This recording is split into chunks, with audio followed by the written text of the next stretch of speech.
Imagine a model that can read every token at once, instantly see every connection, and scale up to billions of parameters. With this model, the transformer changed everything.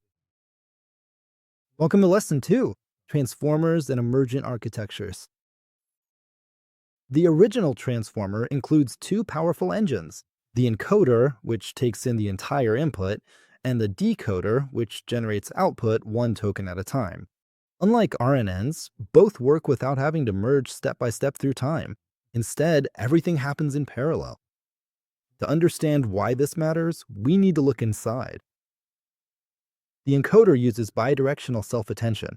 It understands the entire sentence at once, allowing each token to look left, right, and everywhere in between. The decoder, meanwhile, predicts the future, but without ever seeing it. Masked self-attention shields upcoming tokens, ensuring generation unfolds one direction forward. And when the decoder taps into the encoder through cross-attention, it becomes a guided storyteller. Self-attention is the core of the transformer. This equation captures it simply, but its effect is profound. Queries ask the questions, keys hold the clues.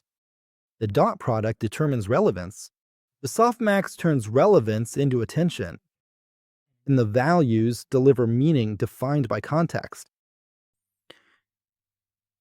One head alone can only see one pattern, but with multiple heads, they learn rhythm, grammar, structure, long-range links, each head capturing a different relationship in the sequence. Then these perspectives are stitched together, forming a richer understanding than any head could achieve alone.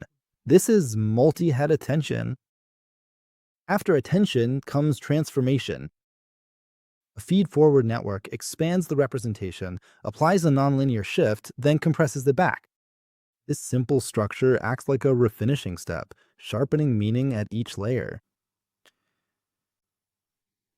To keep learning stable, each block uses a residual connection, letting information skip ahead and layer normalization to balance the flow. Instead of discarding the old representation, the transformer builds on it. But attention alone does not understand order. Tokens need to know where they stand in the sequence. Sinusoidal positional encodings. Solving this elegantly, these smooth waves give the model a sense of distance, how far words are from each other, and how patterns repeat. Before any of this can happen, text must be broken into tokens. Subword tokenization ensures that rare or complex words still map to meaningful units. Each token is then transformed into a vector through an embedding matrix, setting the stage for attention to begin. So why do transformers dominate? Because they combine parallelism, processing all tokens at once, with the ability to model long-range relationships, with stable training through normalization and residuals, and with modularity that scales effortlessly across thousands of layers. They are fast, deep, expressive, and ready to go. Yet innovation continues. State space models like Mamba offer linear time sequence modeling, while RWKV blends these requirements with transformer-style training. HANA uses long convolutions to achieve massive context windows. Windowed architectures are aimed at the next generation of language models, faster, lighter, and more efficient. In the next lesson, we'll explore how transformers are pre-trained at scale and how adaptation methods like fine-tuning shape their behavior.